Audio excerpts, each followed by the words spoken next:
A massage chair might seem a bit extravagant, especially these days. 8 different settings, adjustable intensity, plus it's heated, and it just feels so good. Yes, a massage chair might seem a bit extravagant, but when it can come with a car, suddenly it seems quite practical. The all-new 2025 Volkswagen Tiguan, packed with premium features like available massaging front seats, it only feels extravagant. The Timeline is a Blue Wire podcast.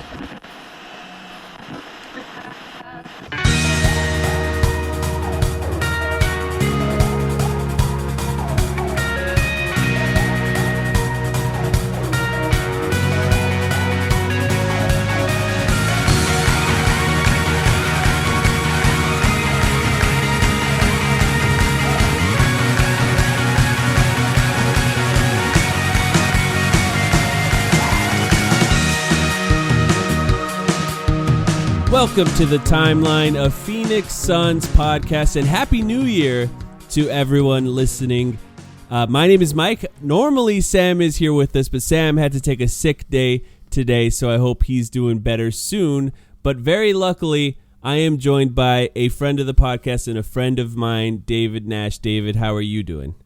I'm doing good, Mike. Happy New Year to you and all the listeners. A shame that Sam couldn't be with us, but I'm going to do my best to sub in for him here. And it's been a while since I've had a chance to talk, I guess, on this type of medium anyway, which is definitely my favorite about the Suns and what's going on with the team. So thanks very much for having me on. Thank you for joining. And we were just talking before this, and normally I try to have some sort of outline and a plan to talk, but I don't think we've talked to you on the podcast. I talk to you all the time, of course, but I don't think we've talked to you on the podcast this entire season or off season. So this whole team, this whole season, the brand new coaching staff, all of the guys who have joined, 11 new players. I know I say that a lot on the podcast, but 11 new players since last season. We haven't had a chance on the record to talk about all of these things. So I think the best way to approach it is just to kind of cover everything and see where it goes. And it's a good time. I mean, we were planning, full disclosure, we were planning this, David coming on with or without Sam. So good timing either way. But it works out because we've actually gotten a chance, of course, in the last few games to see what the team should look like, basically fully healthy. I don't want to say fully healthy because, I guess Damian Lee. No Damian Lee. That's the only other guy who actually could get minutes. Yeah, maybe he will get minutes.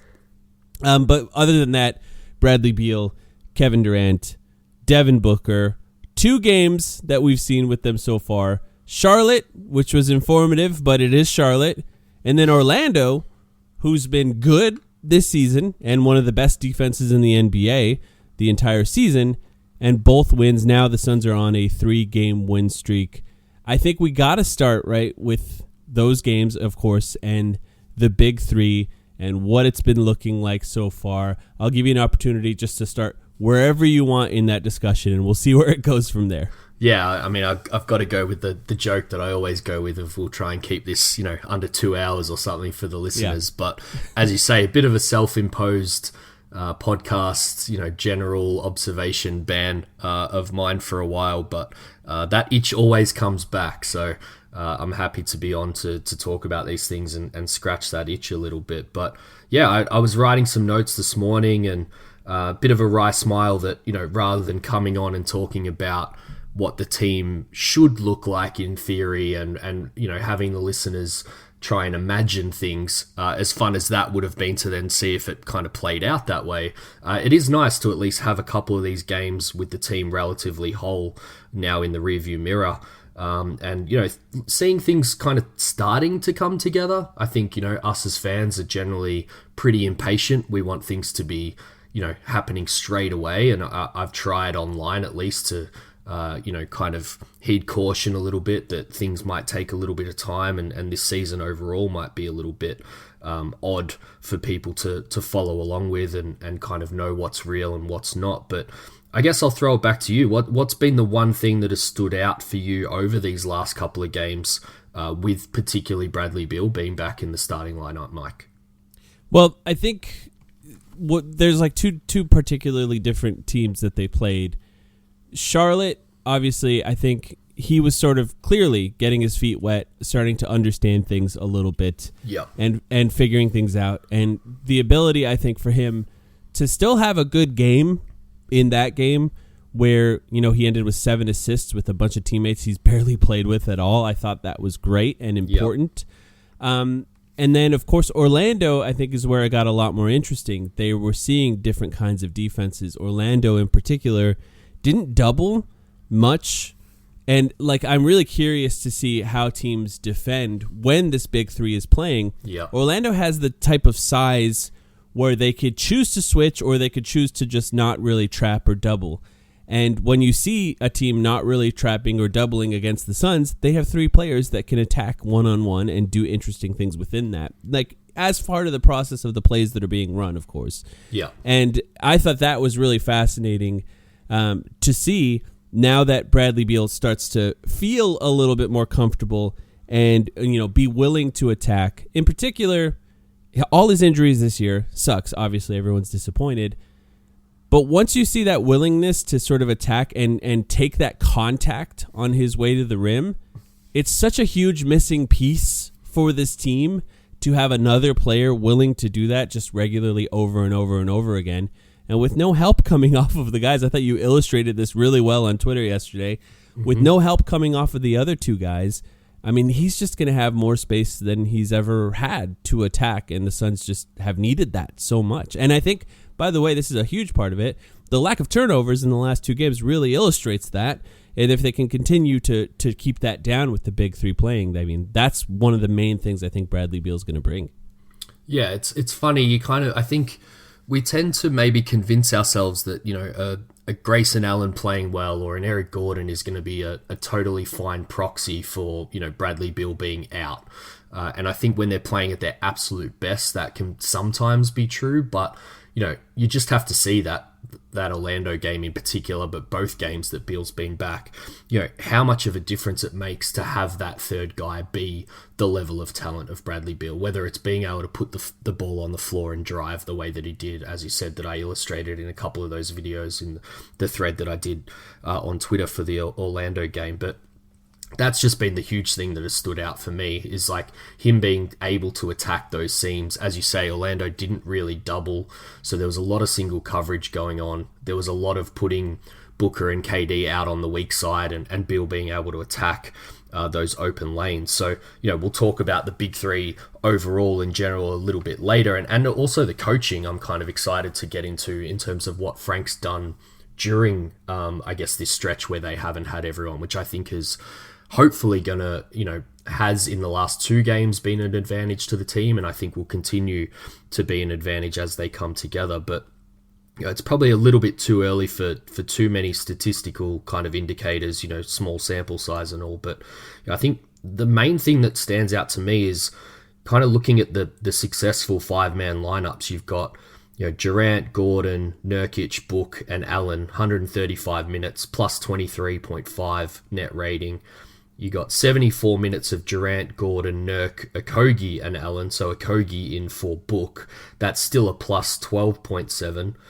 And then just the 35 minutes so far of the new starting lineup, Durant, Book, Nurk, Allen, and Beal. And that's 23.6 net rating. So looking at that, I feel pretty confident in who the top 7 guys are, I suppose. Yeah. You're starting to see a bit of a clear rotation in these last 2 games, whereas, before Beal and with some other injuries, Frank was kind of having to pull different levers every different game, and it felt like he was, he did pretty much cycle through the whole rotation in the last 20 games or so to try to find the right guys. But, some other guys have got a go recently, which we'll get into as well. But, I think probably the guy that stood out the most, I guess, since that Mavs game, which I spoke about on Twitter a little bit yesterday, that despite the disappointing loss seemed to have been, before Beal was back, a little bit of the turning point where they seemed to find a few things on the floor. And Chimezie Metu was kind of one of those things. I'm interested to know kind of what you've made of him over the last few games, and his play. Yeah, I think he's been good. And I think the way that Frank Vogel has been using him has been really interesting too. Partially because it's become like backup center by committee. Yes. In that they have a smaller guy who can play center. Now, that's not always good, but sometimes it is good to have a smaller guy who's capable of playing center. And you know, I think Dallas was a good indication of that. I was ready to tweet Merry Christmas for Chimezie Metu. If the Suns won that game, I was very close. It's in my drafts. I couldn't do it because I didn't win. But I thought he was such a huge part of that Christmas game, and in particular. And I think, you know, finding ways to, I think what's been hard for the Suns, and you know, we haven't, like I said, you and I haven't talked about this on the podcast, just the whole rotation of the Suns and these guys that are on the team. But one thing that's been really difficult for the Suns so far is that Yuta Watanabe hasn't looked very good. Yeah. Keita Bates-Diop hasn't looked very good. But on the other side of that, Chimezie Metu has. And you know, and sometimes he looks best at center because I'm not convinced the 3-point shot is going to be there for him on a consistent basis, you know, regardless of, you know, the hot start that he had to start the season with his 3-point shot. But he can do other things. He's a good screener, right? Nothing like Nurkic. I think we've really learned what a good screener is this year when watching Yusuf Nurkic compared to what we've experienced in the past. But still a good screener for his size. He has the ability of doing like dunker spot plays, cutting from the corners when they're doubling or trapping Devin Booker, for example, and can occasionally make the right pass.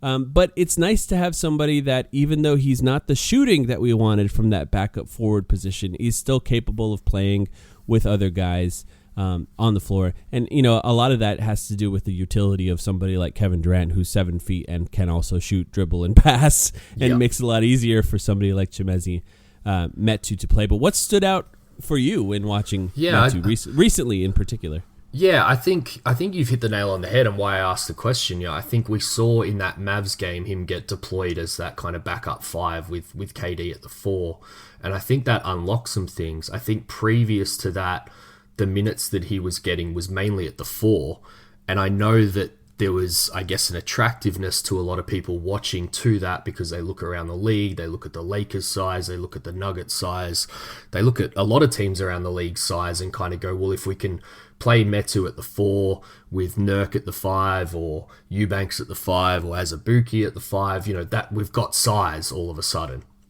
You know, and as you said, while his 3-point shot was hitting, that was kind of passable, I suppose, but I was always a little bit skeptical about that long term because I think, you know, I'm all about, particularly at those big spots, advantage creation from those spots. And I think we saw in the Mavs game and in the 2 games since, you know, Metu's able to create advantages on offense when he plays at the 5 rather than the 4. At the 4, he's standing around a lot. His kind of drives off closeouts are being defended relatively well because he's mostly being guarded by other 4s. He doesn't have a heap of size at that position. And, you know, I think he was relatively contained outside of hitting those 3-point shots, as you mentioned, where all of a sudden you put him at the 5. The chemistry that he's already got with Durant, I kind of liken it to how Durant had chemistry from the get-go with Jock Landale last season. Very similar. And you mentioned the screening, but probably more so than the screening, the ability to dive and to understand when to slip the screen, dive to the basket. Durant has been hitting him really well on that. I can see the plays now from those Mavs games where he was doing that and they went on that little run, and they've kind of kept doing that the last couple of games. So that's the really interesting thing for me. Obviously, you get a little bit smaller. The rebounding becomes an issue. It kind of has to be more of a team mentality when it comes to that. I think they did a much better job in the second half of the Orlando game with a team rebounding philosophy in point. But, you know, I think that's where I see him. And I think particularly with Eubanks falling off the face of the earth and them giving Azubuike a bit of a go when they need size, I think that there's something there with Metu at the 5 and Durant at the 4, obviously depending on who you're playing, what the situation is at the time. But I just think he's going to create more advantages there than he's ever going to create at the 4, even if that 3-point shot is somewhat sustainable. It's great that they've got that to go to as a bit of a look if they are playing teams with size. But, as we get to the pointy end of the season, I really only expect him to be in the rotation if it is at that backup 5 spot. Right. And I like that you pointed out the chemistry between him and Durant as well. I think Durant, it was, and maybe this is just a result of what I thought Eubanks was and what he actually is, but we saw a lot more of his ability to create in the pick and roll last season, I think, than the first sort of half of what we've seen so far this season. Yeah. And now I think we've seen a little bit more of that lately with either Metu or even Azubuike, who I want to talk about the two-way guys in a bit. Yep. But with Metu, he has the ability of doing that. And I'm wondering, now we're seeing Beal back. Like, it's been so odd this season for Beal. 3 games and then 3 games, and now we've just seen 2 games. And what we want to see and what we're trying to figure out is who of these guys will he have chemistry with? Like, this is what Frank Vogel's going to be looking for. Like, when it comes to finding the lineups, I've mentioned it in the podcast in the past. When Durant and Booker were off the floor in previous games, I just feel like Beal had no chance. Like, he was put with guys he'd never played with, and no other released valve in Devin Booker or Kevin Durant, and maybe Eubanks was a little bit more of a problem than we realized at the time when he was playing early in the season. But there was one play in particular where there was just a real quick pick and roll where I think they were trying to switch everything, and Beal hit Metu with a really nice pocket pass on his roll to the rim, and Metu finished it. And I want to give credit to Beal, but it was a really nice finish. Like, it was contact at the rim where he soaked in the contact and then hit it off the backboard and in. And I'm looking for signs of chemistry with anyone on the floor, admittedly. So maybe I'm sometimes putting something where there isn't something, but that one stood out to me in a way where it was just so fast. Beal is so fast in the rim. Metu caught it so fast and went up with it so fast, and those kinds of instant chemistry I'm hoping can sort of blossom or bloom into something else as the season goes on. But I do want to talk about, you mentioned the starting lineup. Sorry this wasn't in the notes at all, but Orlando is, I don't know, maybe the biggest team the Suns are going to play this year, and the Suns still started Grayson Allen with the other 4 clear starters here, right? And that resulted in, Beal guarding Wagner, or a lot of Devin Booker on Banchero and stuff like that. Mm-hmm. And obviously the rebound disparity in the first half, you mentioned it, they got a lot better when they were just a little more focused on it. In the second half, when they allowed less, I think maybe only 1 offensive rebound in the second half for the Orlando Magic. Maybe they ended with more at the end there, but only one that stood out in my mind. Do you feel, is the starting lineup solved? Is this what it's going to be? Or, Frank Vogel, and I think we've seen as the season progressed, was very intent on not naming a starting 5. Yep. And I can see, after seeing this team a lot, I can see why he was not intent on naming that starting 5, because maybe there are matchups where he needs to change it up. I've been leaning towards just start Grayson. Yep. I just want to see that. I think, it makes a lot of sense. I can understand that once the playoffs come, maybe you end up against the Lakers and you can't do that because you have nobody to guard LeBron. Whatever it's going to be once we see it in the playoffs. But for now, in the regular season, how comfortable do you feel about just starting, as long as they're all healthy, just starting the starting lineup no matter who the opponent is? I'm very comfortable with it. I think maybe I'm a little bit biased because I thought that Allen would be the 5th starter in the preseason. And I think I'm going back a bit now, I think he did start 1 or 2 preseason games as the 5th starter when everyone was healthy. And I'm liking what I'm seeing. And, maybe it's as simple as there hasn't exactly been too many other guys beating down the door to take that 5th starter spot, and Grayson's been really good, so why would you take it off him now? But I also, There's been a lot of people taking pot shots online at Monty Williams and kind of being a little bit kind of retrospective, particularly as Detroit was going on that ridiculous losing streak, in terms of his, coaching ability with the Suns or what he helped achieve with the Suns. I'm not one of those. I'm probably one of the most positive people about Monty. But one of the things that I was probably fairly consistent in terms of something that I didn't like with Monty is I didn't like how he mixed and matched things to match other teams. As you say, when it gets to the playoffs, I trust that Frank will make those decisions if and when they need to be made. But I think it's pretty clear to everybody that this team is going to be an offense-first team that can hopefully get to, a passable, maybe above average team on defense to give themselves a shot. So, I don't really understand the philosophy around, I guess, changing your fifth starter to be a Josh Okogie or a Chimezi Metu for size or defense reasons when, those net ratings that I mentioned out before, I didn't say the offensive ratings of those. I think I've got them somewhere if I can find them while I keep talking. But, you're looking at, with that 135-minute lineup, an offensive rating of 122.4. That one when you take Booker out and put Okogie in, the offensive rating's still 121.9.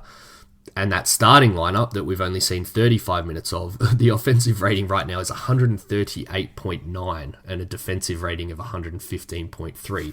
That defensive rating, I think, would place them around middle of the pack. But if that offensive kind of juice stays where it is currently, then that's good enough for me. Like 115 on defense from your starting lineup, if you're, almost at 140 from an offensive standpoint, is totally fine. So, you've got to look at what the identity of the team is. You've got a big three built around three of the, best on-ball scorers in the NBA. You've got to optimize that. We'll get into it, that word a little bit more, probably talking about Yusuf Nurkic and that trade as well. But, I'm all about optimizing what they are rather than trying to make decisions to kind of counteract what they aren't, if that makes sense. I think it really does. And I think if you think back to the Suns have played the Denver Nuggets, not to get into too big picture stuff here, but the Suns have played the Denver Nuggets in the playoffs twice. Obviously they weren't fully healthy the first time, fully healthy the second time. Suns were on a team that had only played 9 games together. But if you think about how the Suns won the first time, it was offense. Yep. It was offense. As much as people want to say get somebody who can guard Jokic, that person doesn't exist. They just don't exist. I mean, if you want to say PJ Tucker did it well for a few possessions last season, fine. I don't believe in that, though. Not over the course of a playoff series. But if you're trying to lean into what you believe can beat the Denver Nuggets in the playoffs again, and this is not to say that it definitely will, because Jokic is unbelievable and unpredictable and can do a lot. But I think finding ways to force him to be involved defensively over and over and over again, with a constant attack offensively, whether it be shooting or, you can just watch the last 2 games alone and realize how big Bradley Beal would be in that matchup. After just thinking about how big Chris Paul was the first time. It was an unbelievable series. For Chris Paul. You're saying he'll be a little bit more valuable than Landry Shamet, Mike? Yeah, I think so. I think so. But when I think about how you're talking about leaning into that offense, right after the playoffs, I know this is a time of year where very few people listen compared to later in the offseason, but Sam and I had that discussion of how can you beat the Denver Nuggets, and right away I just said constant attack by guards. Like, if you can have the right guards who can do it, it would really impact their ability to defend it, because that's what puts the right kind of pressure on Jokic defensively. So you started by saying maybe it's too big picture to look at that series of a lot of these, but I would argue that what you're doing is exactly what the team needs to be doing, and to be honest, I would probably argue what they have done with all of their off-season moves. We can talk about that series in relation to the Nurkic Ayton trade as well. I think think about, they took 2 games off the Denver Nuggets, the most that anyone did during that playoff series. How did they do that? Devin Booker and Kevin Durant were otherworldly on offense. So surely you've got to sit down and go, well, how do we get 2 more? And I've got far more faith that they can get 4 games out of a 7-game series, leaning into that and what they achieved on the offensive end against the Nuggets versus, going backwards on offense to shore up the defense and hope that they can somehow steal 4 games off Jokic in a 7-game series. It just doesn't make a lot of sense to me, and I don't think that I would have a lot of faith that the team can do that. I guess the argument would be, maybe somewhere in the middle. Can you get your defense up to a point where it's good enough to defend, and then the offense is still better and wins you 4 games? Maybe. I guess we'll never know. The alternative, I guess, route here of, keeping 8 and building the offense around the big 3 still, etc., etc. But, I think what they've tried to do is give themselves the best shot, not only in that series, but in all the series that will hopefully eventually come up in the playoffs, where they're going to lean offense because that's the identity of this team.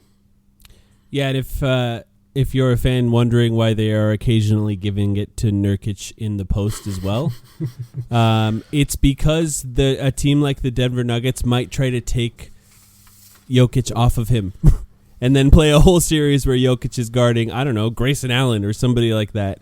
And then they try and figure that out from that perspective. And occasionally Nurkic has to find the ability to punish smaller guys in the post. But will it be pretty? No. It definitely won't always be pretty.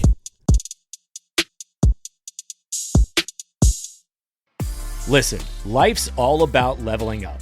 Whether you're handling business on the field or kicking it in your zone, you like to celebrate with cigars that match the moment. That's why you should link up with Famous Cigars to bring you a wild deal. Right now, you can grab 8 premium cigars for just $8. You heard that right. 8 top-rated cigars at $1 a stick. Top quality brands like Oliva, Romeo y Julieta, and Davidoff. Handpicked just for you and worth over $80. Hit up famouscigars.com/cam and lock in this exclusive deal. While you're there, check out their insane selection of premium cigars, all shipped fresh and fast from their massive 20,000 square foot humidor. That's half a football field. Famous Cigars has been in the game since 1939 and still family owned. So celebrate every win with the folks at Famous. 8 cigars for $8. famouscigars.com/cam.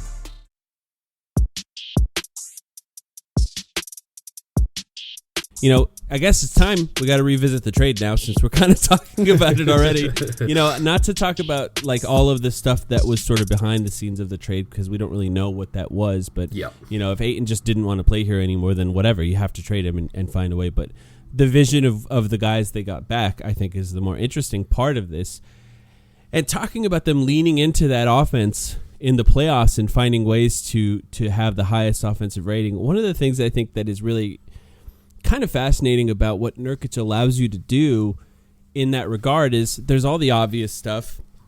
He can pass. That's like the main thing that anyone wants to bring up. The screening obviously is really important. I think Bradley Beal is going to really enjoy that once he gets more of an opportunity to work around those screens. But the other thing I think that stands out, and I'd like to hear your thoughts on this, is Nurkic is huge. He's just like a really huge guy, because you can say the Warriors tried to lean into offense against the Denver Nuggets, and it didn't work in the playoffs. And I think that's a fair thing to point out, but they were playing like a 6'6" guy at center for a lot of those minutes. And I think for the Suns to have the ability of sort of leaning into that offense, and this is, I think, the reason they did this, right, is they found a guy that allows the offense to thrive as much as possible, who's also 270 or 280 pounds and can kind of battle a little bit as much as possible in the post with somebody like Jokic. And, we're talking about this starting 5 revisiting that trade. There's 2 starters, at least by our estimation, from that trade. So I guess looking back on it now, how do you feel about that trade? And do you think what I just mentioned was a big part of the thinking there? Yeah, I kind of feel like I've been, perhaps one of Nurk's biggest defenders and understanders of the trade and tried to where I can. And obviously this platform is a lot easier than writing characters on Twitter, try and explain what I think the vision is. But I think the first thing that I'd point out is I think the mistake that a lot of the discussions that I've seen leans into is almost starting at a place where they could have got anyone for Ayton in a trade. They were kind of had their pick of the litter.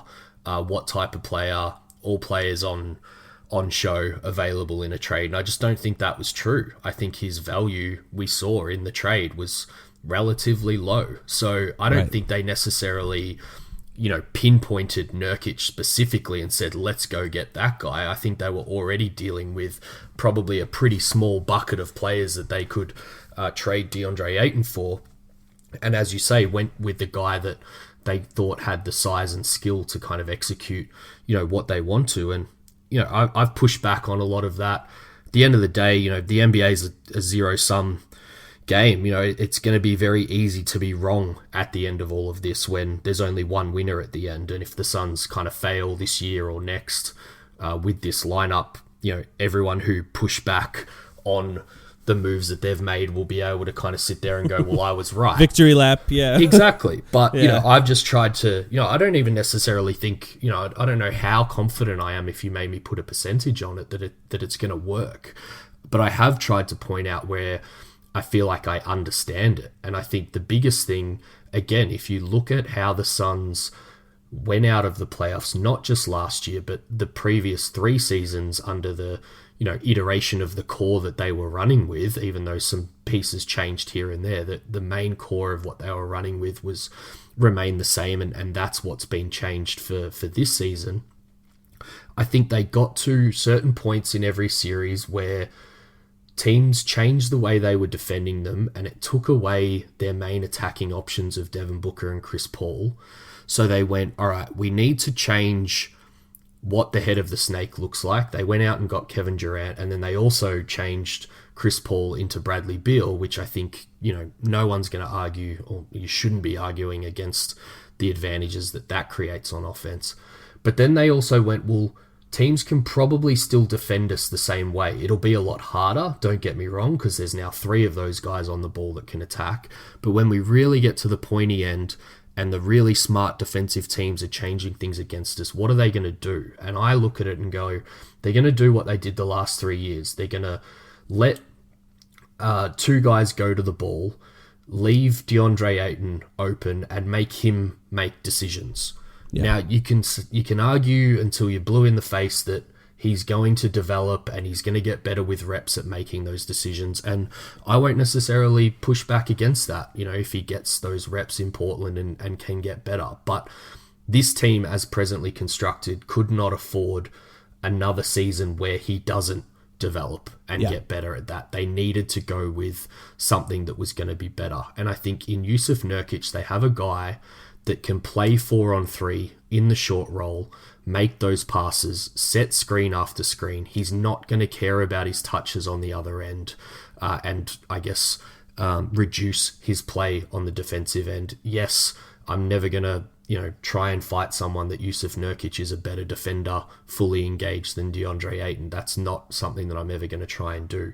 But I do think that the mix of what he provides on offense in terms of being that connector, the screener, the release valve in those plays that I'm talking about, it allows them to continue to play the way that they want to play. Whereas in previous years, they got to a point where the defense changed and they could no longer play how they'd been playing all year.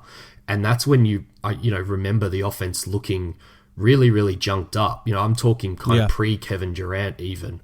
They kind of got away with it with Durant and Booker because they're just otherworldly shot makers. But in those other series, they were having to do things like, put Mikal Bridges in the dunker spot, move DeAndre Ayton to the dunker spot. They were trying all sorts of things, but they hadn't done them all year. So understandably, it didn't work and they lost those series. So I think they're looking for that continuity in how they're going to be able to play on offense when things get to that point. And I think it's been said by a lot of them in their post-game press conferences, they're looking for a mixed attack. And the more that they can play that mixed attack during the regular season, the more reps they can get, the better they're going to be when defenses try and change things, because they've already seen it and they're already have, planned how they're all going to move around that defense when it changes. And I think, Nurkic doesn't unlock everything or anything like that, but I think the skill set that he brings at least allows them to do some more things on offense that they haven't been able to do in prior years. Yeah, it's been actually really fun to watch. I think what stood out for him, Nurkic, when he's on the court is how badly it's looked when he's off.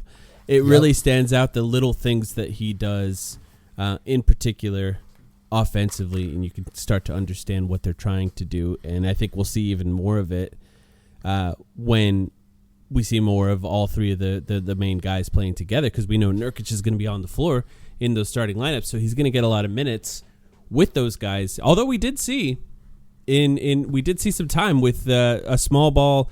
Was that the Charlotte game or was that the Orlando game where Nurkic was off the floor? We saw it's the Eric end of the Gordon. Charlotte game. I think. That's right. Yeah, because you can't really do it against Orlando, I guess. They're a little too big for that. Although we did see that, and I think that could be interesting. But I do want to just talk about... just to jump in, sorry, on that point, you started off this little segment by saying, we're not going to talk about the drama and the other stuff because we don't really know everything. And I agree with you.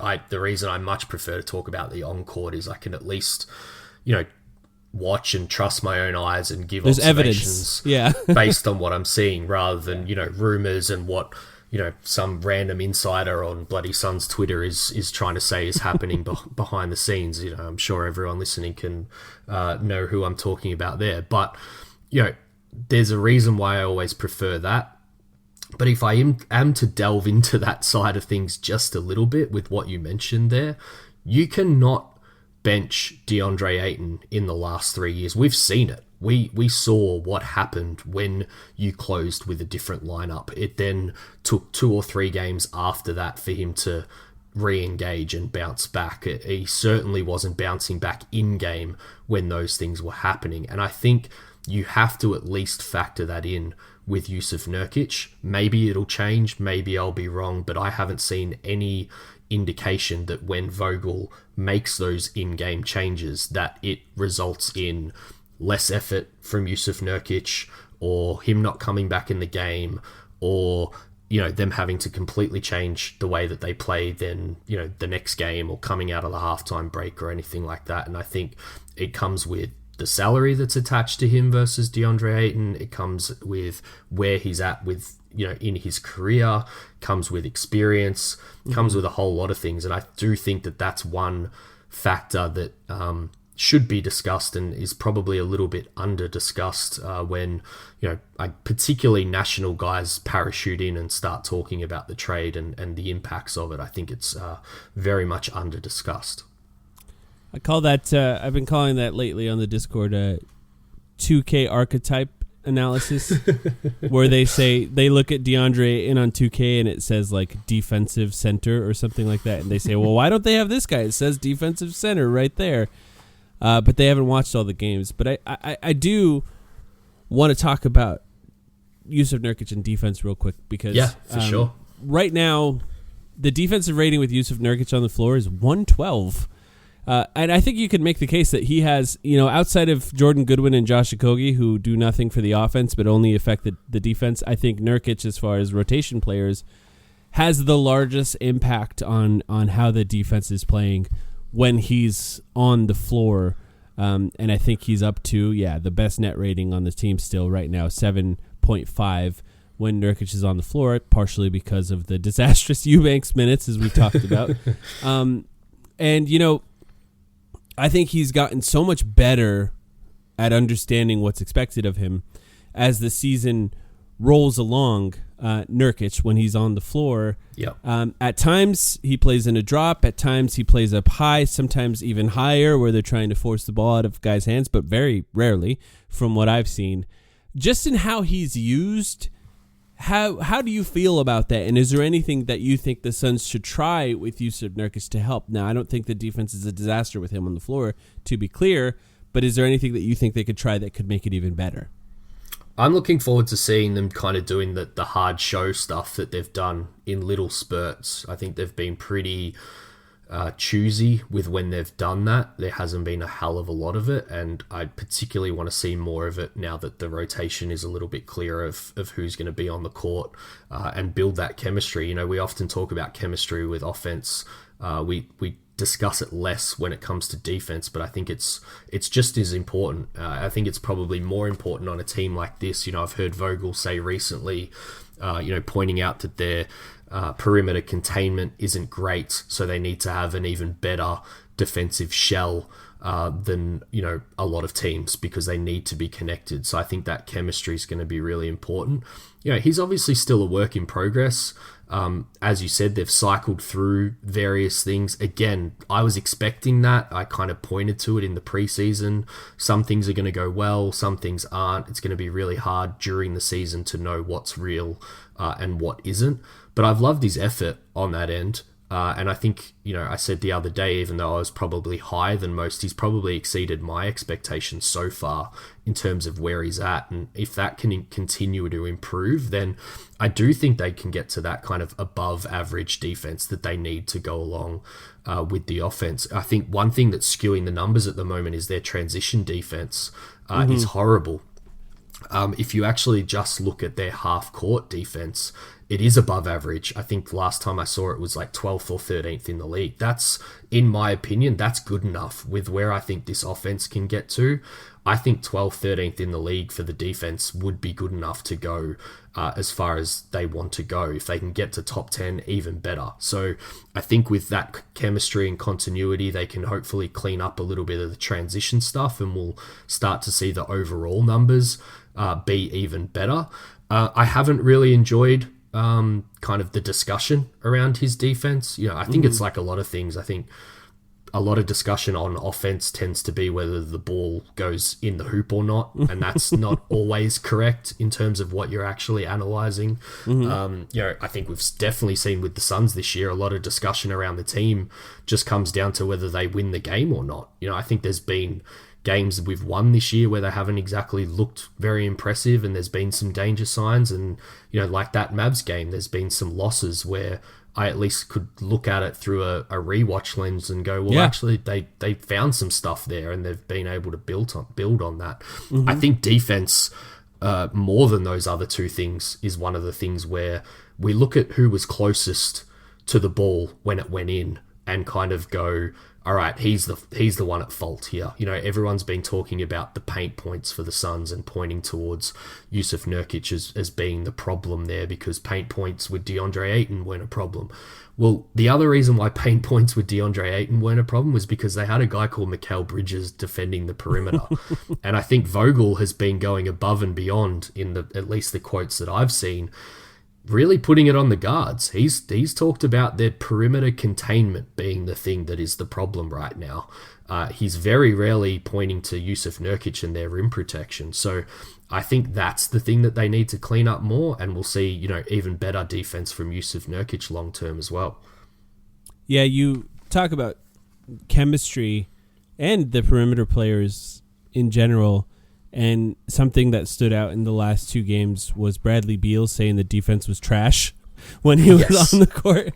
And look, I'm going to be honest, with Bradley Beal, most of this season, when he's on the court, that's been true. And yes. He has not really had, well, he's had one good game, I think, defensively this year, and it was Orlando, if you're looking for good signs of it coming together. And I think if you've watched enough basketball, that's not surprising.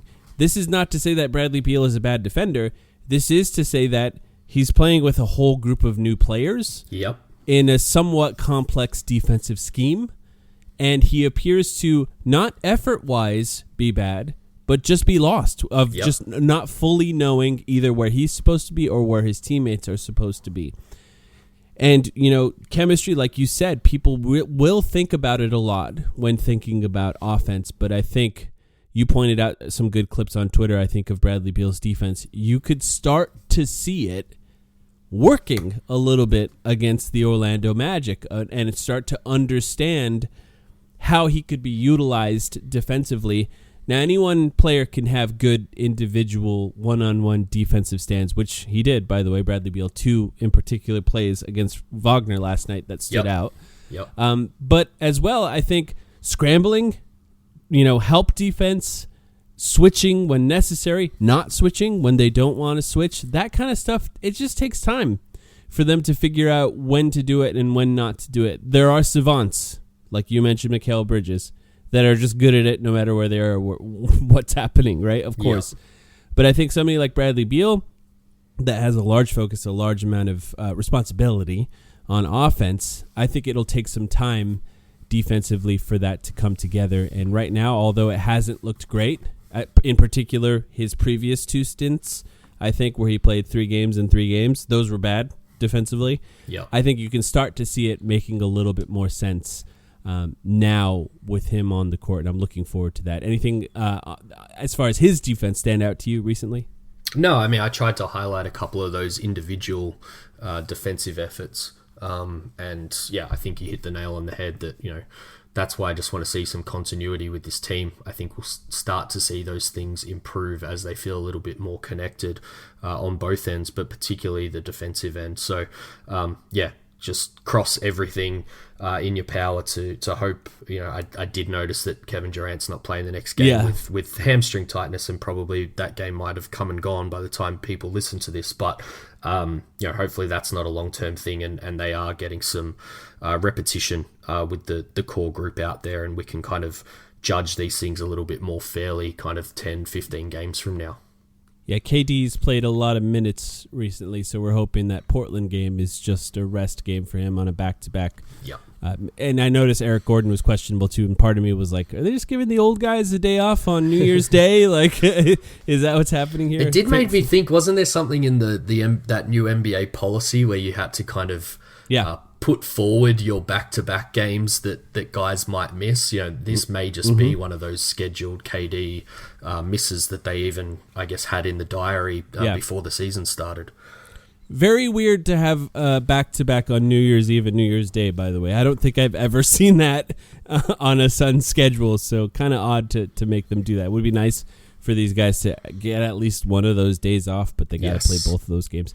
I want to have a conversation about coaching. Now, this would be, I don't know where this is going to go, to be honest. I think there's like an aspect of it where you're just having an honest conversation about how you felt about the coaching so far. And then there's like another aspect of how, and I think this is a valid conversation for us to have as well, how we felt about the way that fans are talking about the coaching so far, which I think is an interesting aspect of the season so far, just because of the massive spotlight, the amount of criticisms that's come his way, and of course expectations that have been built onto this team. But I want to start just with something a little simpler.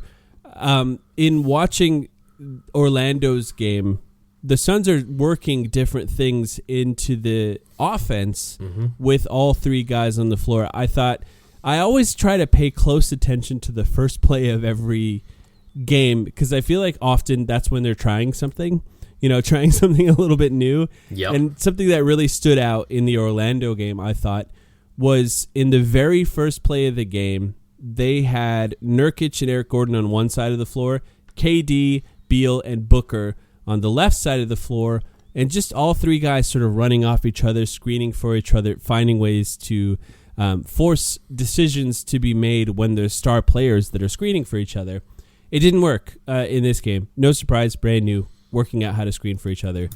But you could see the plan there, right? Put as much pressure on the defense to make decisions when it's Kevin Durant, Bradley Beal, and Devin Booker, and find more and more ways to do that as the season progresses. Let's start just offensively with how you felt about, Frank Vogel so far. There's been struggles, offensively this season. What do you think about what he's done and the plan with this team so far? Yeah, I mean, you got to start with, is it him? Is it Kevin Young? Is it a mixture of the two? I think there's definitely some, stuff they've brought across from previous years, which makes me think, Kevin Young's obviously in charge of the offense and installing a lot of that stuff. There's some new stuff, as you say, as well. I think probably the most fun that I've had watching the Suns over the last few years is a lot of the misdirection stuff that they were able to do once they did have that continuity. And I think what you're pointing to there with the opening play of the Orlando game is hopefully something that we can start to have fun watching and observing and highlighting, as the season progresses, maybe next year as well. I know fans probably don't want to hear it, but there's a reason that a lot of people have pointed out that, big threes and super teams have tended to do well in their second season versus their first, because these things take time, and getting that continuity to build these fun plays, I guess, into the offense does take time, particularly when you don't have a lot of time to practice these things in between games. But I think you're right. I think we'll start to see some action. There was a lot of emptying sides of the floor in the last two games, which I think is something we're going to see. I tried to highlight they're going to, post up Kevin Durant and Devin Booker on the opposite side of the court while they run something, as you say, with Nurkic and Gordon, or Nurkic and Allen on the other side, and that's going to allow a guy like Bradley Beal to attack the seams and get into open lanes. They're going to keep a lot of their core stuff that they've done out of elbow and Spain pick and roll, which obviously is still pretty heavy in the offense, and that's going to create advantages too. But I think for the most part, as you said, what they're going to do is try and leverage the fact that they've got three very, very aggressive offensive players on the floor, and guys that really take the eyes and ears of defenses, and they're going to try and use that, and sometimes that's going to mean a Yusuf Nurkic night or a Grayson Allen night like we saw a few games ago, and they're going to be the beneficiaries of that. But at the end of the day, they're trying to build an offense that is kind of an equal attack offense between those big three guys. Really, I guess, looking at what all three guys do similarly and being able to kind of leverage that in the offense, but then also leaning on kind of what stands them apart. I had some notes on the big three here. You've kind of get excited watching them, but Durant, it's probably his shooting. He's 48% from three this season after 54% in the 8 games that he played last season with the Suns. 12 of 19 from the corners. I pointed out last year, corner shooting is not something that he's done historically in his career just because of the teams that he's played on. He's 50% from three, catch and shoot. He's getting 2.5 looks a game from three that are either open or wide open. As much as some people online have lamented the fact that KD's standing off ball a lot, we do need to recognize that as good as he is on the ball, he is a 35-year-old vet in this league who is going to benefit long term from standing off the ball and hitting wide open threes, and the team's going to benefit because he's clearly the best at it. Beal, I tweeted about it in the thread, but the last few seasons consistently a top 10 guy in drives. Last year was 10th in 15.9 per game. Year before that was 7th. Year before that was 10th. Year before that was 10th. So he's been top 10 kind of, the whole twilight of his career, I suppose. And, when you've got KD and Booker on the weak side, that's just space. If he's already well adept at driving, but now he's being able to do it with the space that those guys are creating, that's leaning into, I guess, what he does better than anyone. And for Booker, it's playmaking still for me. I know there's been a lot of debate in terms of, his ability to be the primary playmaker, but stats don't lie a lot of the time, and he's up from 5.5 assists last year to 8 this year, and most importantly, just 0.1 more of a turnover with that jump. So being able to leverage him on the ball in those situations, making the right decision. He's the one that knows this offense better than anybody. So I fully expect him to be the one who still gets the ball in the dying moments of games to make the right decisions. So, I think they're building an offense that is going to leverage each guy's strengths, but also look at that strength of them all being able to do very similar things. I remember, do you remember the story, I think it was last year, it might have been the year before, about how the Suns were tracking Chris Paul and Booker's dribbles and how it tired them out? I can't remember. Do you remember who wrote that or where that came from? I can't quite remember. Yeah, I don't remember who it was either, but I remember it really standing out. I think in particular, I think it was a Chris Paul thing probably. And I think about that a lot with this kind of, share the load attack and with the idea that a lot of people have had of they need a point guard. I'll throw it to you in a second around that question. I personally don't think they do. When all three guys are playing, this is going to be a very, very lethal mixed attack when all three are on the court, and even when they're able to stagger them and make sure that two are on the court at all times. They're going to be the ones leading the way without that kind of traditional point guard, and I'm totally fine with that.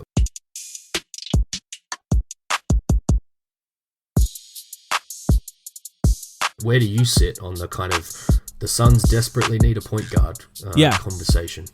I think that's true when one of them are injured. Yes. Like, it would be nice to have a backup point guard that can play occasionally that you would trust, and maybe it is Saban Lee. I don't know. We could talk about the two-way guys in a second, but I think when they're fully healthy, you could just see what it is. I mean, it's worked every time they've been on the court, and I think Bradley Beal is more than capable of doing a lot of those things, and I think the playmaking turn in Kevin Durant over the last few games is notable for that reason as well, because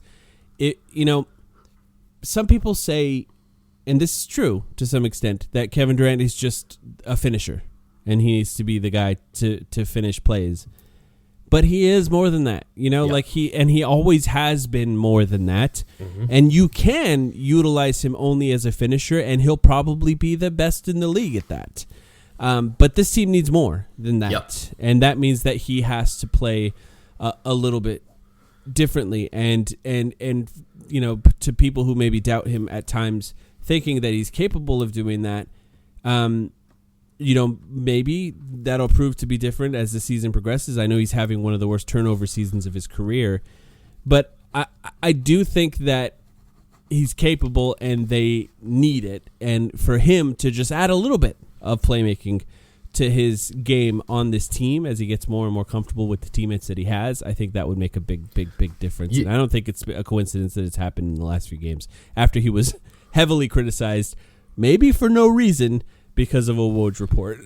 Yes. And, I think the thing that's missed in a lot of the discourse around this is you also have to design an offense that the players want to thrive in. And, not only one that leverages their skills, but the one, the offense that they believe leverages their skills and gets them a chance to do the things they want to do. We see a lot more KD post-ups than we've seen in a traditional Suns offense of the last few years. And I know that throws a lot of fans off. I get a lot of comments of like, why don't they run plays anymore? Why isn't the offense, what it used to be with, the old core and Chris Paul? And that's because the personnel is different. And, I think as much as I would love to and have when we traded for KD, look at the Suns playbook at the time and go, well, look at all these great ways that he slots into these roles.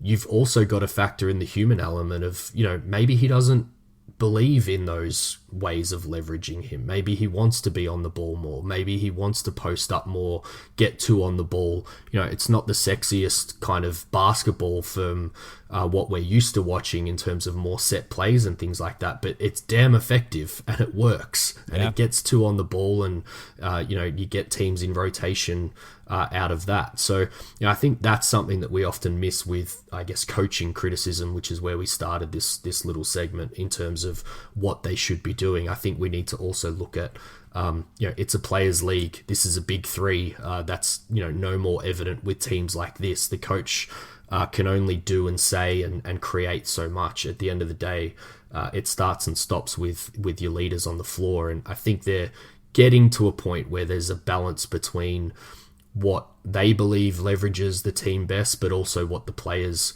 want to do, I guess, game in, game out as well. The thing that I'm most excited about is that shared nature, and that we may, hopefully, health obviously has been a bit of an issue so far, but we might get towards the end of the year where both from, I guess, the point of the length of the season, and then as these playoff games and minutes go up, the workload on any individual is obviously less too. We didn't really touch on that with Nurkic, but I think that was a big factor with bringing a guy like him in as well. I think, I've heard a lot of people be like, with the big three, that's enough offense. You don't need any more. But it takes a lot to have, I guess, vertical spacer, pick and roll guy that's just setting screens play after play and having your big three kind of run pick and roll. That takes a lot out of a team. So having the three guys that can do it is great, but also being able to play an offense that runs through all five guys and that does have those other release valves to kind of lighten the load a little bit, I think, freak injury aside, I think is actually going to have a real benefit to the team longer term as well. But I guess, we started with coaching. What's your criticism, not necessarily the criticism that we're seeing from others? What's something that you're kind of critical of, I guess, so far with this new coaching group? Well, a couple of things. I want to respond to a couple of things that you were saying. First off, sure. Anyone who was maybe confused as to why they want more offensive guys on the floor with the big three, just, either you didn't watch the Josh Okogie playoff minutes last year, or you need to go back and watch them to remind yourself as to why they need guys who can. There are teams like Denver whose defense is mediocre going into the playoffs, and then you make it easy on them by forcing them to only guard 4 players on the floor at a time. Yeah. Right, and then all of a sudden their mediocre defense becomes great. Other than maybe Devin Booker shooting the lights out. Yeah. And you can't let them make it easier on themselves. You have to put as much pressure on them as possible. Another thing I wanted to point out, the post-ups are plays, and what I mean by that is I think we have to sometimes think about how the personnel that's on the floor impact how they run those plays. Because they are essentially running, I've talked about it so much, a split cut play when Kevin Durant is in the post. But it's hard for them to run the play where a screener is screening for a shooter to come around to be the closest shooter to Kevin Durant when they don't have that guy. Yes. Right? They don't have Bradley Beal in, or Eric Gordon doesn't like to shoot off of movement. He likes to be standing still. So all of a sudden they have a guy one pass away that's just standing there waiting for the ball if they double, because that's just an easier shot for Eric Gordon. But one play yesterday, and we're recording this the day after the Orlando game, stood out to me in particular. Kevin Durant in the post.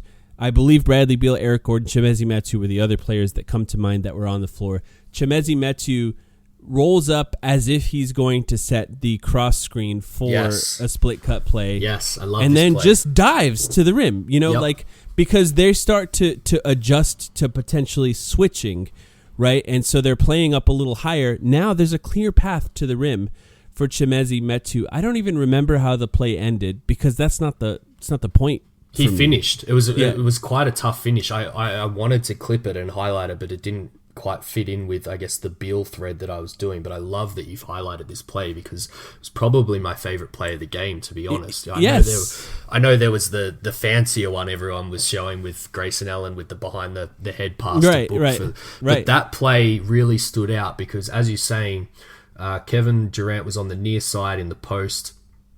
And it was Eric Gordon, and I don't know whether he signaled to Metu or whether Chimezie had, I guess, the foresight to look back. It looked like they knew that's how they were going to defend it. It definitely looked like that, because it was his defender who had started to sag off, and instead of worrying about Chimezie setting that cross screen for Gordon to potentially come off and Durant to pass out at the post, his defender was heading towards Durant to double. So whether it was Gordon signaling or whether it was Chimezie just taking a quick peek back, he looked behind himself, saw his defender going towards KD, and as you said, just dived.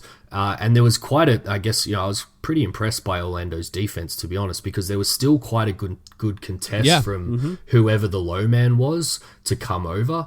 But Mezzi just finished well off the glass, and I love that you highlighted that play out of the post, because that was a great example of what they can do and the advantages they can create when they're all speaking the same language.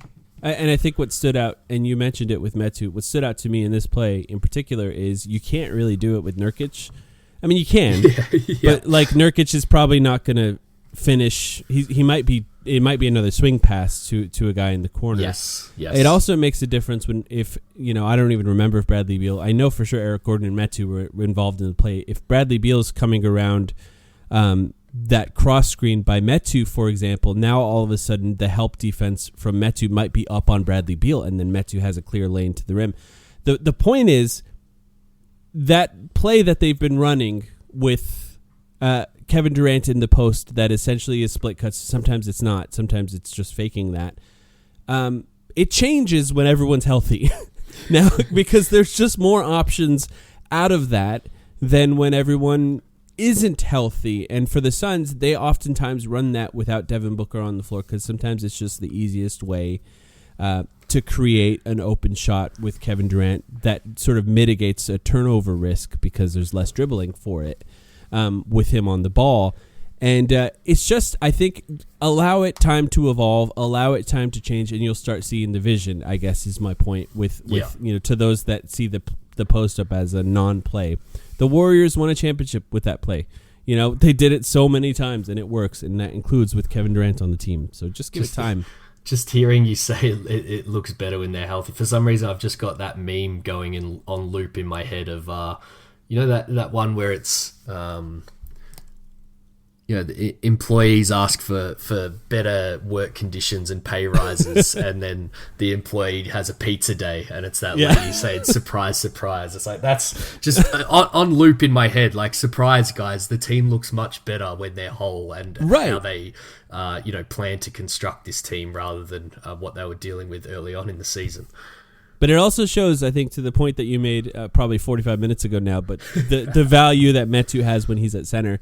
In the way that the plays can develop and change because his ability to dive, and yes, Eubanks is capable, but Metu is faster and has just been better at it this season. I think probably a great way to end this kind of coaching segment, because I really wanted to make the point, it's probably going to be a little bit too simplistic and maybe a little bit too positive for some, which is something that I often get criticized, which, my response is if that's the most I can be criticized for, being too positive, then, that's fine by me. But, I do think during that more recent struggle, I guess after Bill went down with the ankle injury, there was a lot of people quite rightly pointing out that the Suns shouldn't be losing games with Kevin Durant and Devin Booker, particularly against some of the opposition that they lost. And I kind of agreed with that, if I'm honest. But, I think it was probably overlooked that at that point, or even earlier in the season, Frank probably could have changed things up a little bit, changed the way they were defending, and definitely changed the offense to leverage kind of the Kevin Durant, Devin Booker minutes a little bit more and simplify things. I think personally he made a really conscious decision to keep things the way that they were trying to learn them on both ends and take the lumps. So maybe sacrifice 1 or 2 extra wins that they could have got early on. The pressure really built, and depending on who you believe it really built around the team to the point where, players were frustrated and maybe coaches were going to be fired. I never really bought into any of that, to be honest. I thought it was bullshit. But, I think he made a choice to stick with what they were learning. They didn't get a lot of time in preseason. I'm sure preseason really focused on how they were going to run things with the big three. So then all of a sudden, when they don't have their whole team, as we say, surprise, surprise, things look a little bit different. But I think we learnt a lot from Gordon, Grayson Allen. A guy like Chimezie stepped up and we took something from that. And I think the guys got reps, even though it wasn't with the full team. Rather than, I guess, going to that plan B, maybe they'd be 1 or 2 extra wins better off, but I think they'd be behind the 8 ball now that they're back together in terms of then going back to what plan A was and installing that. And that takes guts. I think that was a really courageous thing from Frank. And I think we're going to start to see the benefit of that more and more as the team plays together. So I just wanted to point that out because I think that was probably something that was maybe being overlooked a little bit during the skid as well. I think about, in talking about the difference in the offense when it's healthy and when it's not healthy, and you mentioned a lot of empty corner stuff. And like when the team isn't healthy, there's just another defender in the empty corner. Now all of a sudden Devin Booker's just looking at another guy who they just leave somebody entirely. But to your point, they didn't stop running it. And now all of a sudden when there's an entire defender taken out of that, they understand where the ball needs to go. Or if that extra defender does come and you swing the ball to it's maybe it's somebody better than Josh Okogie or Jordan Goodwin. But one thing, you're talking about maybe not a lot of changes offensively. I do think the defense has evolved, as we tried to point out, over the course of the season to become slightly more complex. But one thing Frank Vogel did change is the rotations. That's dramatically changed. And, how we feel about the non-starters, just at least me and Suns fans in general, I won't speak for you, has been like the stock market this season, up and down every single game. Yep. I was like pretty sure Jordan Goodwin was going to be one of the main playoff rotation guys, 10 games 10 games or so ago, and now he's not even in the regular season rotation. I thought Drew Eubanks was a guy that was a center that could start if the Suns needed him to start games occasionally, and now he can't even play off the bench. Keita Bates-Diop was one of the guys that people were really excited for, and not to make a joke out of this, but Bol was described as the best passer and dribbler on the team by somebody who used to be an executive for an NBA team. Shout out Delta Airlines. Yeah, and not to mention Yuta Watanabe, who I was very excited, and I think Kevin Durant was very excited for, and of course has just not been good. And, the guys off the bench that played in the Orlando game in particular stood out to me. Eric Gordon, Chimezie Metu, Azubuike, who played 7 minutes and was not good. Yep. And Josh Okogie, and Metu playing both forward and center, but still only got 16 minutes. You look at the starter minutes and they're all 35 and above, except Nurkic, who was at 33, basically. And no coincidence they needed to win that game. No coincidence that Durant maybe isn't playing after playing 38 minutes in that one. But, Azubuike, Saban Lee's been playing lately, didn't play in this Orlando game. I made the joke that the two-way guys saved the whole season for this team. And, although it's a joke, I do think not playing bad players has made a pretty dramatic difference to the last few games. In that, not to say that Azubuike is great or anything, but how do you feel about the two-way guys that are getting minutes so far, and how far do you think Frank Vogel can take that? Yeah, I think they definitely provided the spark that he was looking for. One intangible thing that I've thought of we've spent a fair bit of this podcast talking about Chimezie Metu as well as, I guess, the core group. One interesting thing is the two-way guys and Metu are essentially the only guys on the roster fighting for their lives. Bol, I guess, is the other one, but he's not playing. Everyone else, as far as I can remember, I don't have my salary cap sheet in front of me, everyone else got player options. Metu's on a 1-year deal, and the other two guys are obviously two-ways that are very, insecure roster spots, if you want to put a label on it. So I thought that was interesting that the three guys almost that have taken their opportunities versus the others are the ones that really need to, whereas maybe there's some complacency from some of those other guys because we handed out all of those player options. Just something worth thinking about. But money is a motivating factor for anyone that has a job. Not just millionaires, but yes. Yeah, I think, those guys have probably highlighted the need for, as you say, a backup point guard, particularly when they don't have the full complement of players, and then a backup big. Azubuike's definitely highlighted with Eubanks struggling so much what a rim running big, what impact they can have on this team in those backup minutes. I think particularly with the lack of assets that the Suns have got, I think it would be a trap to fall into and a bit of a mistake to then go, all right, they've highlighted the need for those positions, but we can't trust them, I guess, longer term to actually fill those. Let's go out and get guys. Because, again, everything that I think about, the only lens that I look through with this team is what's going to happen come playoff time at the pointy end of the season when they really need guys. And, I think, at least in my experience, the two rotation players that tend to drop off the most are your backup big and your backup point guard, particularly if they are small and can't shoot. They tend to be, when the roster and the rotation gets shrunk, the guys that drop out anyway. So I think it would be a mistake to kind of prioritize those things. But I definitely think during the regular season, to share the minute load, to keep providing that spark, particularly while those guys are playing well, I think Frank should continue to lean into them and allow them to keep providing that spark. You see the bench jump around when they make plays. Yeah. You see everyone get excited. That's been the cool thing, even though there's a lot of guys, as you say, on that bench that have lost their rotation spot and their minutes.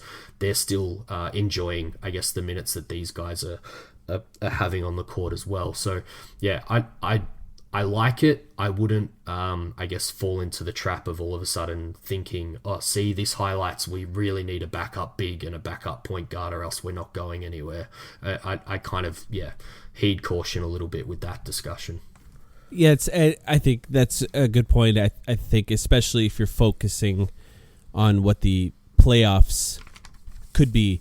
It is funny to look at the Orlando box score, 6 points off the bench. Yes. And that's it. 0 for Josh Okogie, 0 somehow for Eric Gordon, and 0 for Azubuike. And then, of course, Chimezie Metu was the lone guy who kind of did his job in that just game. one game, though. I think I saw a lot of people talking about that, but, we're only one game removed from Grayson Allen having a big game. I know he's, theoretically a starter. One game removed from Eric Gordon hitting 7 of 9 threes against Houston.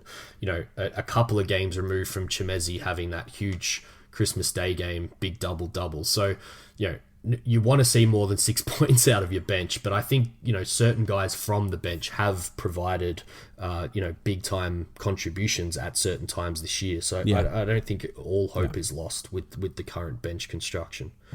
In particular, I think anyone who's making a huge deal out of individual games often is, there's an agenda there. Yeah. Make a point about some sort of foregone conclusion that's already there. Let's put ourselves on the line, I guess, a bit with the rest of the roster, Mike. Who's going to come back out of the woodwork and take a rotation spot as we go on? I personally don't think we should be surprised if anyone does, to be honest, because I think particularly with how the team was constructed, I think, guys that you've mentioned like Yuta, Keita Bates-Diop, even Drew Eubanks, I think the load on those guys is going to be a lot less when the big three is playing. Their role is going to be simplified. Some of the things that probably frustrated us won't actually be asked of them going forward. I've certainly got a guy in mind, but who's the one that you would, I guess, put your money behind if you had to pick one? Based on what I've seen this season alone, I'd probably say Jordan Goodwin, just because the skill set there is of one that other guys do not have. Yep. And maybe the 3-point shooting is just going to keep him out of it entirely, because if Josh Okogie is going to be in the rotation, maybe you can't have both. If you were to ask me before the season, just describing the scenario we are in now, I would have said Drew Eubanks. Yep. I'm not sure. I'm definitely less confident in that now. I'll say it that way. I'm not sure I'm confident in that anymore, and that's really unfortunate because I think he could be really helpful, in particular with the final stretch of the season, if he were to play up to even just what he did last year. But right now, I think I would say Jordan Goodwin, just based on just sort of what the Suns need, which is guys that can occasionally step in and guard bigger guys who have the ability of attacking some of the smaller guys on the Suns. But which guy do you think? I got a bit of a... I think that's a good guess, definitely, particularly, the flashes that he's shown, which I think you need to put something into the highs that I should say, too, I thought it was funny that Zach Lowe highlighted his screening in his 10 things column, and then he was out of the rotation a game and a half later.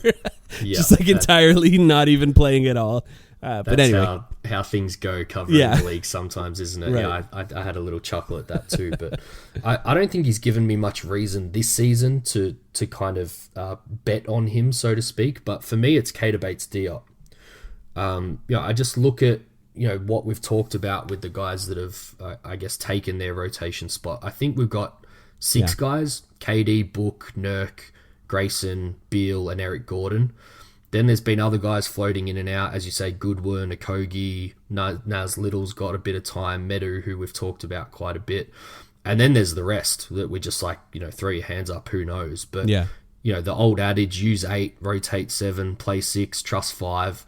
I think we only need to find 1 or 2, whether it, maybe one externally through a trade or a buyout, and then hope that one of these guys step up. But, I almost think from a guard perspective, if everyone's healthy, we're okay. I agree with you. Goodwin can provide something that everyone else on the roster maybe can't. But I kind of look at Book, Beal, Allen, and Gordon and kind of go, maybe they're okay in terms of their guard rotation. So I kind of just look at size and the wings, and particularly with our discussion in terms of what we want to see them doing defensively with Yusuf Nurkic towards the end of the year. I just can't help but get away from a playoff series where Yusuf is, trapping or hard showing, and they're putting a lot on their backside defense. And if you've got Kevin Durant and Keita Bates-Diop as your 2 low men backside defenders, I think you're in a good place with that, I guess, schematic choice, if that's what you decide to do in a particular series with Yusuf Nurkic. So, as I said, I don't think he's given me a lot of reason to. I think he's at 25% now from 3. That obviously would need to pick up a lot. But just little things that I've seen, he gets the pin in screens. He can attack a closeout. He can attack a mismatch. And then with that defense point that I made, he's the guy that maybe I'm more hoping than expecting. But I think, I wouldn't be totally shocked if he gets a chance at some point and takes it better than he did first time round. His height, weight, and wingspan just makes him look like he should be a better defender. Yeah. Then it's probably like the biggest disparity. Yeah, his 2K archetype. It's the biggest disparity of when you just look at them going, he should be great, and compared to how he's playing. I don't think he's even been awful. I do think there was maybe it was the last game he played, there was a really bad stretch where I don't remember who, but he was being targeted over and over and over again. And maybe he hasn't played since. But you look, that happened with Metu yesterday, and sometimes that just happens with guys. The closeout thing, I think, in particular, when you're talking about these guys sort of falling into their proper role, with the big 3 on the court, and the extent to which having 2 of them on the court at all times potentially can impact the way defenses are panicking, running out to guys.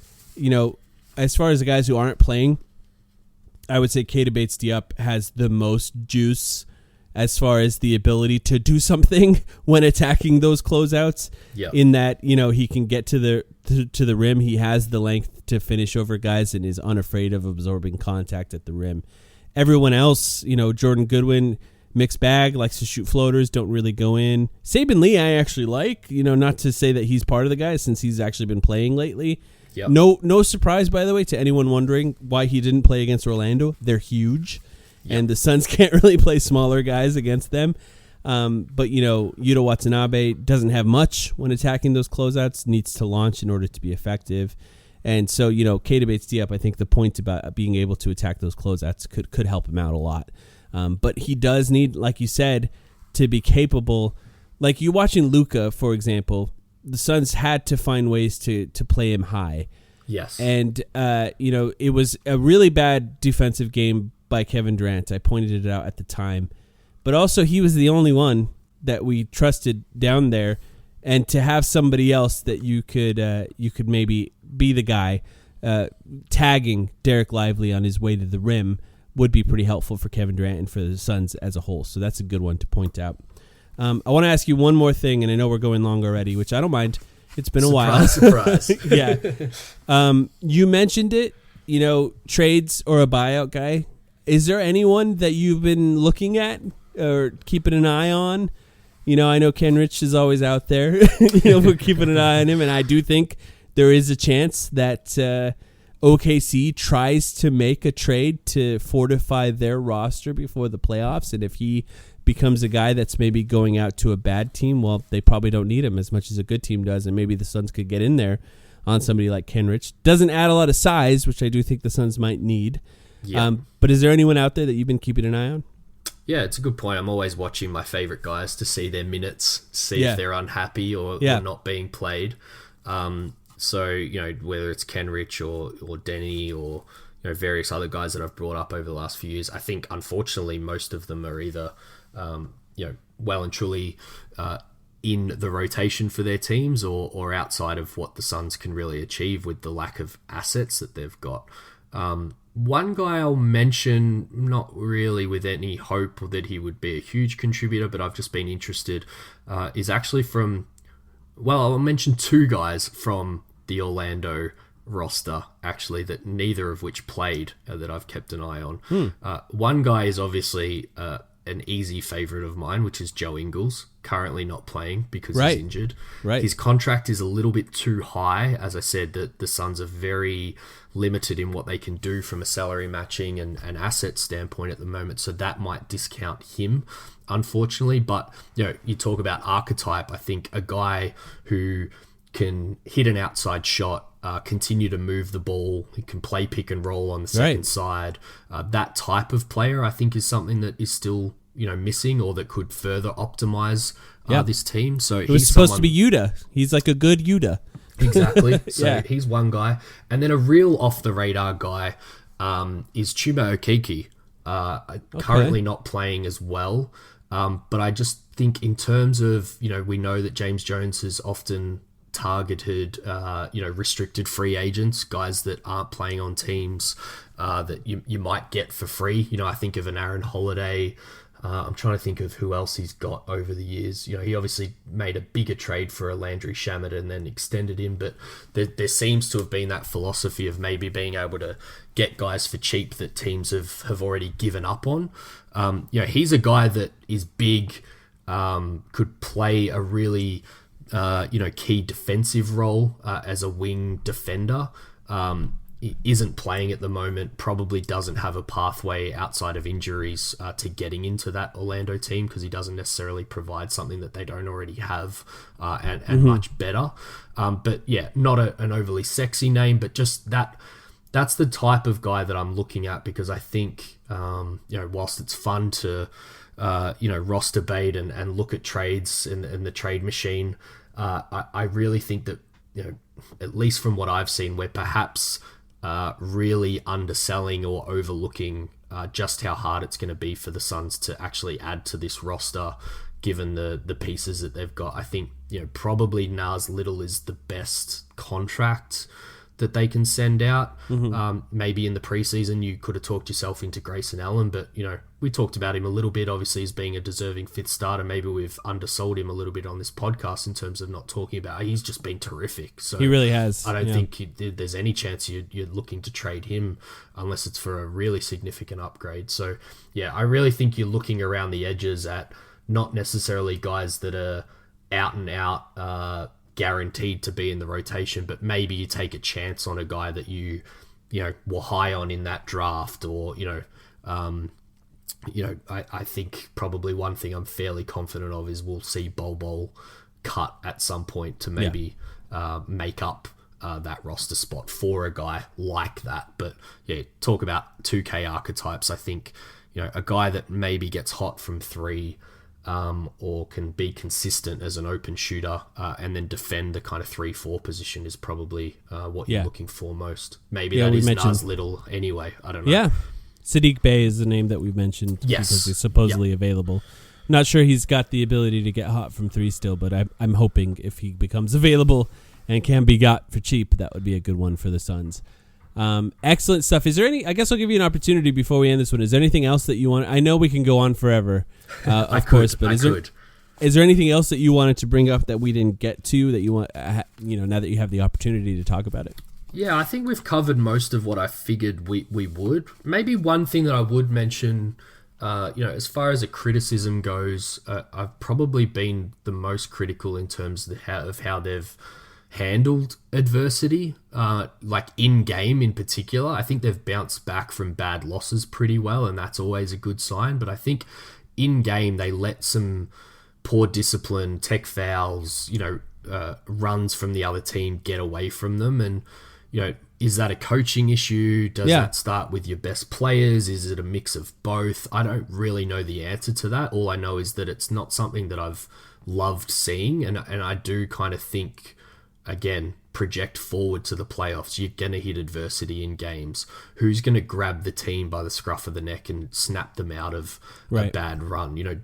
Is that on Vogel? Is he just trying to build the trust more first before he unloads on something like that? I'm not sure. He's got a bit of a track record with, star teams and getting them all to play well together at the right time. So you would hope that he can bring that out of them. But I've been a little bit disappointed, I guess, in him and the whole coaching group, and then I guess the leaders on the floor. I've pointed out on Twitter there's a lot of money invested in kind of 3 to 5 guys, I guess, that are sitting on the front row of the bench and playing on the court that probably need to be a little bit better. But I don't know if it's a prediction or something to watch out for. I wonder if Bradley Beal's that guy. That'd think be excellent. Of what you're talking about. He's been very honest in his post-game interviews, as you said. He's called the defense trash, pointing to himself, but everybody else as well. So he, I think, is showing, at least in the public space, a willingness to maybe talk about things that Durant and Booker aren't. From Durant and Booker, you tend to get the, oh yeah, we need to be better, or we'll clean this up or whatever. Whereas Bill's just jumping straight to like, yeah, that was trash, we need to be better.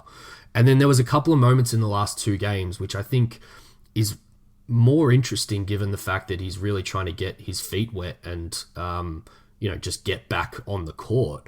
He's pulling the huddle together. He's pointing things out, even when Durant and Booker are on the court as well. So that's been a bit of a surprise to me and something I'm going to watch over the next 5 to 10 games.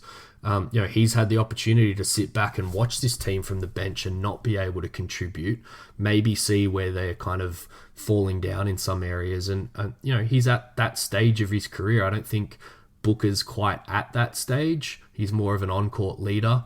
And Durant, the proof is there over 15 years now. He wants to go out and play basketball and lead that way. So, maybe it's Bradley Beal. I'm interested to see whether he's the guy that galvanizes the group a little bit when games are slipping away from them.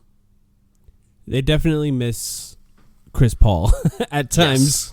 And, not just his ability to create offense out of nothing, but a very vocal leader, unafraid to call people out. The attitude he always had when he was on the Suns and throughout his career, of course, he would never ask you to do something that he wouldn't expect out of himself. And that's a good kind of thing to do. And, much was made about Devin Booker calling out Metu for not running Yes. back. And I think it's all been a little bit overblown by just people who were looking for reasons to be angry. But, for me, it's no surprise that there's somewhat of a leadership void without Chris Paul, because he kind of sucks up all the air, all the oxygen out of the room when it comes to when people need that. And so in some ways that's great, of course, but in other ways when he's gone, it may take a little bit of time for somebody to take that mantle. And asking whether or not it's Beal, I think, is a great question to ask, and it would be great. This is going to be the first time I think that he's on a team that's expected to be a contender, and how he responds and reacts to that will be a fascinating thing to see. David, thank you so much for joining me today and for filling in for Sam. I'm sure he'll be listening to this and wishing he was here with us as well. And of course, we were hoping he was going to be. Yeah. If you don't already follow David on Twitter, that's weird. If you listen to this podcast, but it's the 4 Point Play on Twitter. It's IV is the number, Roman numeral 4. Check him out there, posting all kinds of great stuff on his Twitter account. Is there anything else that you wanted to mention for people to check out, David? No, I will just point out that those people do exist. There was someone on the playback the other day that said, "Is that another Aussie Suns fan?" And I had to. That was a good reality check for me. It's like, hey, there's fans of the Timeline Pod that have no idea who I am. So, but of all of those people, it's surprising it is an Australian person. Yeah. yes. So they do exist, and if you're listening, nice to meet you, and follow along. I'm going to be doing some more. Video breakdowns and things, and really this year my New Year's resolution, so to speak, is to just lean more into that film work and letting that speak for itself rather than getting dragged into debates and things. But I guess to that point, thanks very much for having me on. I think this is a great medium to talk more at length rather than get dragged into silly Twitter debates. And get well soon, Sam. And yeah, hopefully for everyone listening, you can hear the excitement that I think we both share in terms of just praying that this team can stay healthy, because I think there's a lot of fun and a lot more fun than's probably been in the first quarter to third of the season so far if they do stay whole, Mike. That's very true. Sam, hopefully we'll be back soon. That means that we will be back on a regular schedule. So Patreon podcasts soon, and keep an eye out. Playback for us as well. We'll be watching at least one game, maybe more than one. This week, if you'd like to join our Patreon, it's patreon.com/thetimeline. Don't forget to check out all our merch at ethicalhoops.com. David, Happy New Year. Happy New Year. Go Suns.